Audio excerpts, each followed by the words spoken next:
Aleluia, aleluia.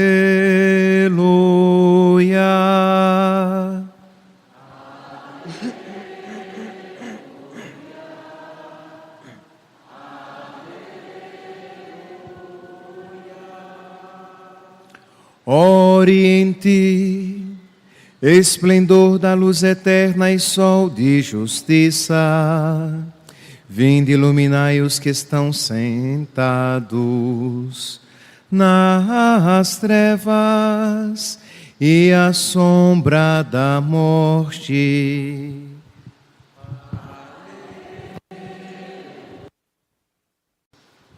Caríssimos irmãos e irmãs, hoje nós estamos na nossa antífona em que chama Jesus de Sol do Oriente, ó Oriente. Hoje, no dia mais longo do ano, né? Hoje começa o verão. Então hoje a igreja chama Jesus, Ele é o Sol que vem do Oriente e que vem iluminar as nossas trevas. E a súplica que a igreja faz para nós, pela igreja, é que sejamos iluminados para que vejamos todas as coisas à luz de Cristo. Meus santos, como a nossa vida seria diferente se nós víssemos todas as coisas à luz de Cristo. Como a nossa vida, não é que nós objetivamente, não é que nós materialmente teríamos menos sofrimento. Materialmente, nós teríamos os mesmos sofrimentos que temos, mas nós os viveríamos de uma maneira diferente. Espiritualmente, a nossa postura diante do sofrimento, da dor, da tribulação seria diferente, porque nós veríamos em cada tribulação, em cada dor e em cada sofrimento, uma ocasião de nós nos unirmos mais estreitamente a Jesus Cristo crucificado. E isso, de alguma maneira, encheria o nosso coração da alegria de Cristo crucificado, de obedecer à vontade do Pai e de em tudo se configurar a sua santíssima vontade. Então que hoje a nossa súplica seja essa, de pedir a Deus que Ele nos ilumine com a sua luz, para que nós vejamos todas as coisas a partir dEle, a partir da sua santíssima luz. Pois bem, e por que, meus santos, nós pediríamos, além desses motivos que já foram elencados, por que pedir a luz de Cristo? Porque, meus santos, a vida cristã, ela é necessariamente marcada pela cruz. Não é que a cruz é um evento extraordinário na nossa vida. Não, a cruz é uma realidade necessária e ordinária na nossa vida de seguimento de nosso Senhor. Isso é tão verdade que eu não sei se vocês já pararam, né, já perceberam como à primeira vista é estranho. Nós iremos celebrar o Natal, iremos celebrá-lo solenemente na Santa Missa. Aí você diz, sim. Mas que novidade? Ok, nós vamos celebrar o nascimento do nosso Deus, iremos celebrá-lo solenemente na missa. Sim, nós iremos celebrar o nascimento do menino, recordando o dia da sua morte. Não é estranho? Isto é, nós iremos celebrar o nascimento do Filho de Deus, e o momento em que nós solenemente iremos celebrá-lo é recordando a sua paixão, morte e ressurreição. É no altar do sacrifício que nós solenemente recordaremos, faremos memorial de todo esse mistério que já começa desde a encarnação. Ora, ninguém faria isso para celebrar o nascimento de uma criança, de uma outra criança. Ninguém sequer faria menção da sua futura morte no dia do nascimento de uma criança. Nós só falamos de vida. E por quê? No nascimento do nosso Deus, nós celebramos fazendo memória da sua morte. Porque, meus santos, a vida de Jesus, o nascimento de Jesus, ganha sentido e significado com a sua morte. É graças à paixão, morte e ressurreição de nosso Senhor que nós podemos celebrar o seu nascimento. Se Jesus não tivesse sofrido, morrido e ressuscitado, nós não celebraríamos o seu nascimento, porque nós estaríamos mortos ainda nos nossos pecados, e ele não tinha vencido morte alguma, de modo que o seu nascimento não teria grande significado. Seria apenas um nascimento para a morte, como tantos outros nascimentos de grandes personagens, de ilustres personagens da história. Mas porque ele morreu e ressuscitou, nós podemos então celebrar o seu nascimento. O nascimento de nosso Senhor está todo ele orientado para o dom que ele fará de si mesmo na cruz.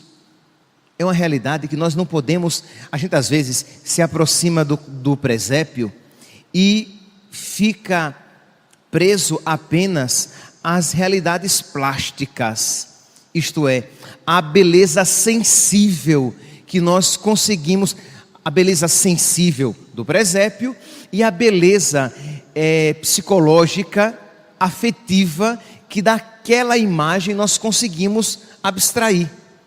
A ternura, a delicadeza, a doçura. Sim, mas meus santos, nós precisamos olhar para o presépio e recordar que aquele menino nasceu para fazer a vontade do Pai. Aquele menino nasceu para se entregar na cruz pela nossa salvação. Aquele menino nasceu para o eterno, nasceu para experimentar na sua humanidade a morte, para que nós, na nossa humanidade, experimentássemos a sua vida. Então, meus irmãos, repito, esta ideia que é a ideia central: Jesus nasce para se entregar amorosa e voluntariamente à vontade do Pai, e para que nós bem possamos celebrar o seu nascimento, para que nós estejamos em comunhão com Jesus que nasce nesse Natal, nós precisamos pedir a Jesus que Ele coloque no nosso coração os seus sentimentos. Lembra daquela antífona da qual eu gosto e repito incansavelmente aqui para vocês, Colossenses capítulo 2, versículo 5, vocês todos já deveriam saber de cor que versículo bíblico é este ao qual eu estou me referindo. Colossenses, eu sei que todos vocês sabem, eu vou só repetir, que só eu estou com o microfone na mão, mas todos vocês sabem que é: tende em vós os mesmos sentimentos de Cristo Jesus. Isto é, ter no coração a mesma vontade de nosso Senhor.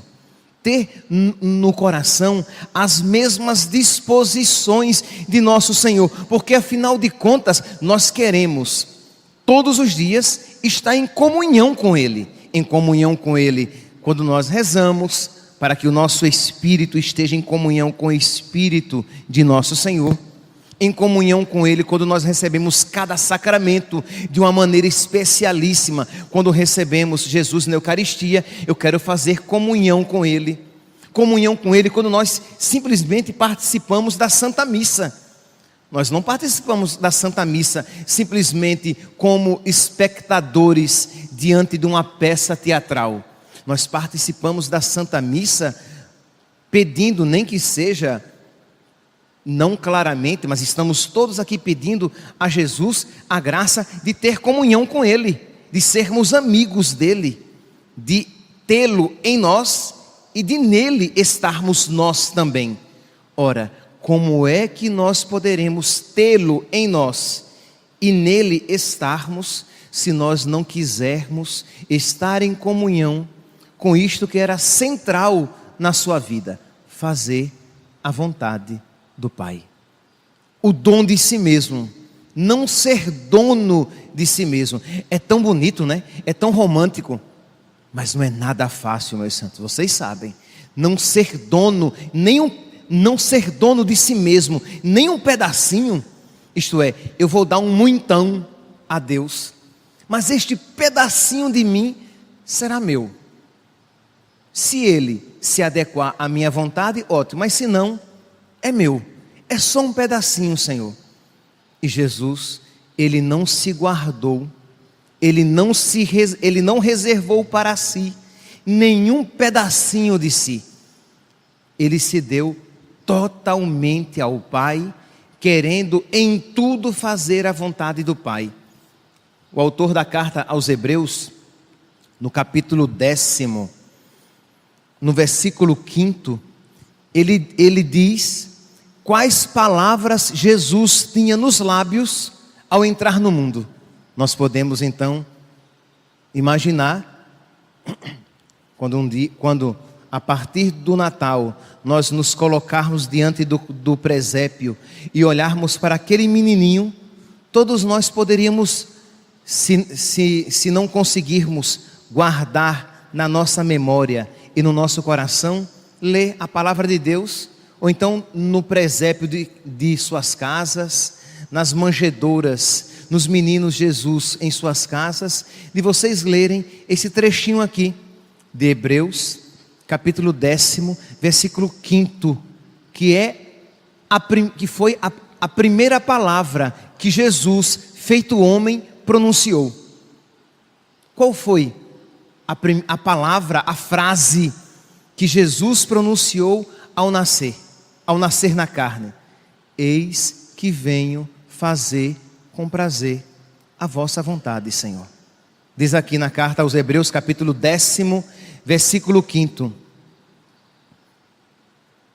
Eis porque ao entrar no mundo, Cristo diz, o autor da carta aos Hebreus diz, Cristo, ao entrar no mundo, quando foi que Cristo entrou no mundo? Por meio da sua encarnação. O autor está aqui falando da sua encarnação. Eis porque ao entrar no mundo, Cristo diz, não quiseste sacrifício nem oblação, mas me formaste um corpo. Holocaustos e sacrifícios pelo pecado não te agradam. Então eu disse, eis que venho, ó Deus, para fazer a tua vontade. Esta foi a palavra do menininho feito carne, do menininho feito gente, do menininho feito nós. Quando Jesus se fez homem, quando Jesus tomou um corpo para si, Ele entrou neste mundo dizendo, eis que venho fazer com prazer a vossa vontade, Senhor. Que nós, meus santos, que nos preparamos para o Santo Natal, peçamos a Jesus esta graça.